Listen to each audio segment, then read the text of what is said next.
Marilyn Monroe, the blonde bombshell who defined an entire era, once captivated the world with her breathy voice and luminous smile. However, behind the sparkling stage lights and iconic white dress was a harsh truth that Hollywood desperately tried to bury.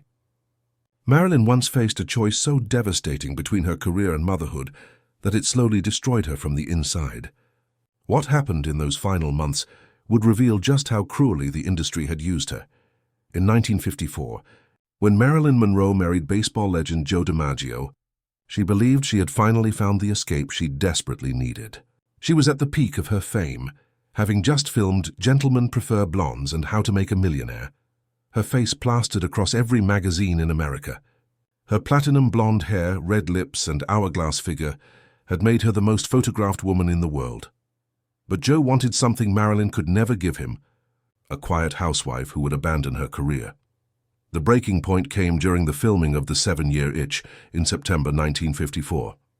On a New York City street corner at 2 a.m., Marilyn stood over a subway grate while her white dress billowed up around her thighs.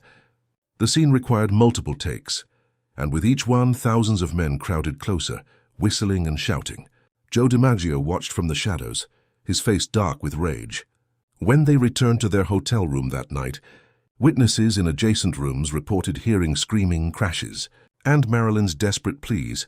She filed for divorce 274 days after their wedding. What few people knew was that Marilyn had been pregnant during the marriage. She desperately wanted to keep the baby, believing a child would finally give her the family she'd been denied her entire life. But between the physical abuse and the pressure of maintaining her image, she miscarried. It was the first of many losses that would haunt her. Studio executives saw pregnancy as a career death sentence.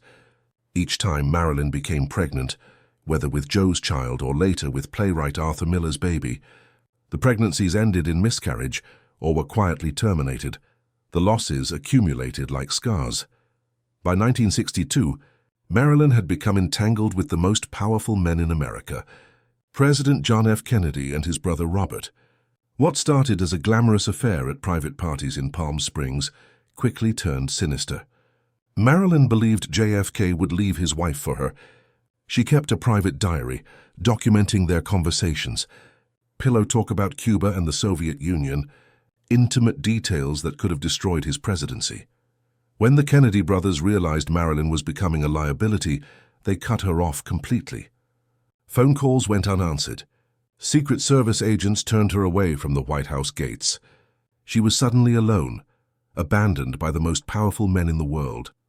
On August 4, 1962, Marilyn was found dead in her Brentwood home, naked on her bed, an empty bottle of pills nearby. She was only 36 years old. The official ruling was probable suicide, but questions remain to this day. Why were there no pill residues in her stomach? Why did her housekeeper wash all the bedding before police arrived?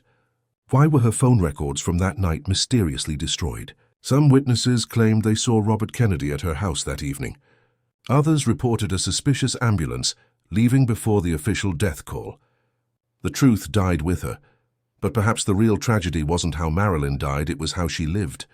Used by studios who controlled her contracts, exploited by men who saw her as a trophy, denied the one thing she wanted most, to be taken seriously and to be a mother. She once said, "Hollywood is a place where they'll pay you $1,000 for a kiss and 50 cents for your soul." Marilyn Monroe paid with everything.